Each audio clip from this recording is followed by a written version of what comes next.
नमस्कार, आप देख रहे हैं श्रेय टीवी, देश हित की बात। मैं हूं आपके साथ साक्षी। अजयगढ़ में भविष्य से भेंट और विद्या आरंभ कार्यक्रम।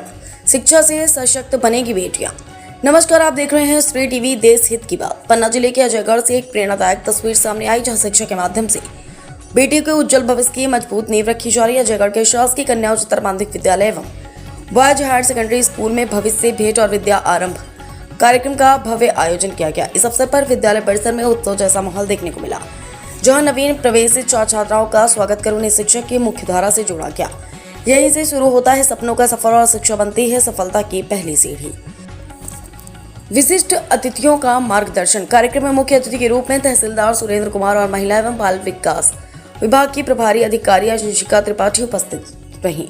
उन्होंने अपने संबोधन में कहा, शिक्षा ही वह सशक्त माध्यम है जिससे बेटियां अपने भविष्य को उज्जवल बना सकती। वहीं पीएम श्री विद्यालय के प्राचार्य श्याम बिहारी गर्ग ने छात्राओं को अनुशासन और लक्ष्य निर्धारण का महत्व समझाया। शिक्षक और समुदाय की भागीदारी कार्यक्रम को सफल बनाने में विद्यालय के शिक्षकों और स्टाफ की महत्वपूर्ण भूमिका रही। प्रमुख रूप से प्रभारी प्राचार्य जगदीश यादव, शिक्षक सिया शरण शर्मा, दीपक कुमार तिवारी, मधुरिमा श्रीवास्तव सहित समस्त शिक्षण और महिला स्टाफ की सक्रिय सहभागिता देखने को मिली। जब शिक्षक, समाज और प्रशासन साथ आते हैं तभी शिक्षा का दीप हर घर में जलता है। यह कार्यक्रम न केवल शिक्षा के प्रति जागरूकता बढ़ाने के प्रयास है, बल्कि बेटियों को आत्मनिर्भर और सशक्त बनाने की दिशा में एक महत्वपूर्ण कदम भी है। सागर crime divisional head Rajendra Prasad Tripathi, श्रेय टीवी की खास रिपोर्ट। जो ये शासन का कार्यक्रम निर्धारित किया गया है, किस तारीख से किस तारीख तक है और क्या क्या प्रवेश सत्र हमारा जो 1 तारीख से आरंभ हो चुका है, 1 अप्रैल से, और ये 1 से 4 तक जो है विशेष इसमें जोर है। और उसी के चौथे दिन आज जो कार्यक्रम है भविष्य भेंट, और इस कार्यक्रम का जो उद्देश्य है वो छात्रों के भविष्य को सही दिशा देना है, छात्रों के भविष्य के लक्ष्य को तय करना है और विभिन्न कैरियर विकल्पों के बारे में जानकारी देना है, छात्रों में आत्मविश्वास और सकारात्मक सोच विकसित करना है। इसके अलावा उनमें बच्चों में अच्छे गुणों का विकास हो, मेहनत, अनुशासन और हमारे बच्चे शिक्षा के महत्व को समझें और उनका भविष्य बहुत अच्छा रहे। हमारे मध्य प्रदेश शासन का इस ओर इस तरह के कार्यक्रम आयोजित करने का यही लक्ष्य है। धन्यवाद। कार्यक्रम संपन्न हुआ, जिसमें भविष्य भेंट कार्यक्रम में परीक्षा के रूप में परियोजना अधिकारी शिशिका त्रिपाठी द्वारा छात्राओं को विद्यालय में भविष्य के बारे में योजनाओं की जानकारी दी गई तथा हमारे समस्त स्टाफ के सदस्य शामिल रहे और उनके द्वारा भी श्री नीलेश कुमार गुप्ता, दीपक तिवारी और क्रांति गुप्ता, इन लोगों ने भी भविष्य भेंट के संबंध में छात्राओं को बताया कि कैसे भविष्य सुधारा जा सकता है। संवेदनाएं होती हैं, धीरे धीरे वहाँ भी यही स्थिति आई। 1980 के दशक में यही स्थिति आ गई जो आज इंडिया में है। बाहर का खाना अच्छा लगना और दूर दूर रहना परिवार से, और धीरे धीरे परिवार बिखरते चले गए। और आज आप कुछ सुन रहे होंगे पाश्चात्य सभ्यता के बारे में कि अमेरिका में ऐसा होता है, ब्रिटेन में ऐसा होता है कि भैया बाप को बेटे से मतलब नहीं, मियाँ को बीवी से मतलब नहीं, बीवी को मियाँ से मतलब नहीं।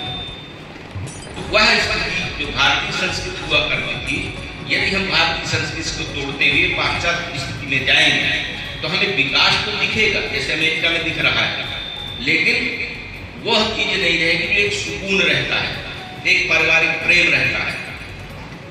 तो हमको इन सब चीजों के लिए नम्र होना जरूरी है। और नम्र होने के लिए मैं एक चीज और बताऊं, नम्रता क्या होता है और सज्जनता क्या कहलाती है। मैं एक उदाहरण आपको बताऊं कि एक स्थितियां होती, कोई घटना घटती है और उस घटना का कोई न कोई रिस्पांस होता है, रंग देना जिसको कहते हैं, या उसको रियल कह सकते हैं। तो घटनाएं तो घटती हैं, और घटनाएं घटती हैं तो निश्चित रूप से कुछ न कुछ रिएक्शन होता है। जैसे आपकी मोटरसाइकिल किसी मोटरसाइकिल से भिड़ जाए तो भले ही गलती किसकी हो, लेकिन दोनों का पकड़ जाना है। उसमें एक ही नंबर हो जाएगा, चलो भाई हो गई तो ना, तुम अपना सुधारो, मैं अपना सुधारूं, किसी न किसी गलती तो है, तो वहाँ सुधर जाती है, वो नम्रता कहलाती है। दोनों आपस में लड़ गए, तुमने ये किया, तुमने वो किया, बम्फर टूट गया, साला बम्फर 500 रुपये में सुधर जाना था, पता पड़ा वहाँ चाकू गाली हो गई, मारपीट हो गई और थाने को गाली हो गई। तो घटना घटी और रिएक्शन हुआ और उसका आउटपुट क्या आया? बहुत बड़ी घटना नहीं थी, लेकिन आउटपुट क्या आया? मारपीट तक आ गई, चाकू गाली तक आ गई और सब कुछ नुकसान हो गया।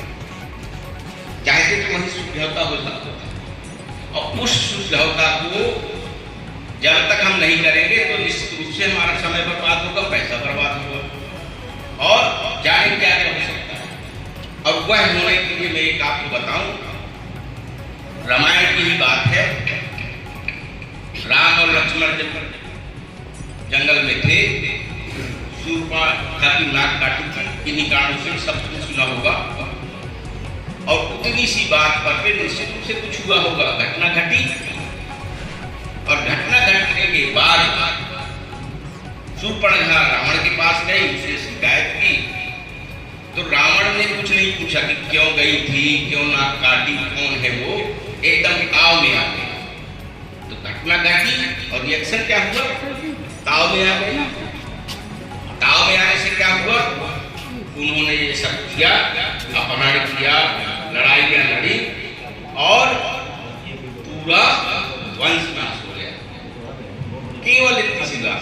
यदि रावण पूछ लेता कि क्यों बहना, तुम वहां क्यों गई थी, और उनसे पूछ लेता जाकर कि भाई तुमने नाक क्यों काटी, तो कारण पता हो जाता, एक दूसरे का समाधान हो जाता और ये पूरा परिवार बच सकता था। इसी तरह की घटना महाभारत में हुई थी। दुर्योधन महल में घुसे, संगमरमर में पानी समझ करके गिर गए या कुछ भी हो गया, द्रौपदी ने हंस दिया।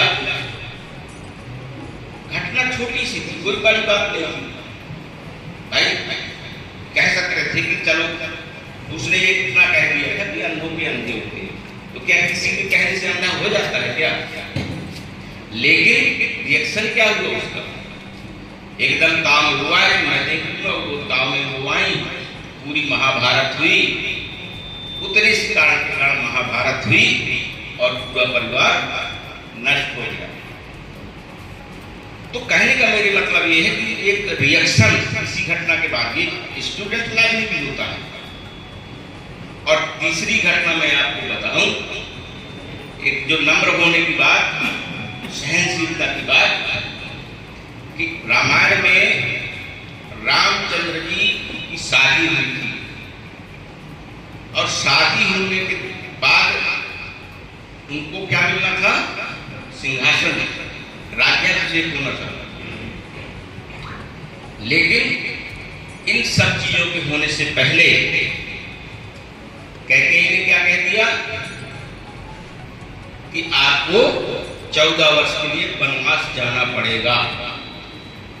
कितनी बड़ी घटना थी। लेकिन रामचंद्र जी का स्वभाव, नम्रता, देखिए उन्होंने एक सौतेली माँ से, माँ ने भी नहीं कहा, उन्होंने कहा कि अरे माँ इतनी सी छोटी सी बात, आप तो बहुत ही छोटी सी बात है और मैं इसका पालन करूंगा। तो देखिए घटना हुई, रिएक्शन क्या हुआ उसका? बहुत स्पीच खत्म है, कोई अपने बिना हुए परिवार को छोड़ती है बन चले गए और 14 वर्ष तक रहे, कितने बड़े बड़े काम किए और लौट करके जब आए तो भगवान कहलाने लगे। जहां राजा होना था क्या हो गए? पूरे विश्व के भगवान हो गए। तो नम्रता, सहनशीलता होनी चाहिए आपको। यही आपको शिक्षक में सीखना है, शिक्षा में। आपके अंदर यदि गुण नहीं आए, आपके अंदर तामसिक स्वभाव रहेगा, आप गुस्सा ज्यादा करेंगे, आपकी पढ़ाई प्रभावित होगी। तो मेरा आप सब लोगों से यही कहना है कि पढ़ाई के साथ साथ आप सभ्य बनिए, नम्र बनिए और संस्कारित बनिए, तभी आप आगे बढ़ सकते हैं।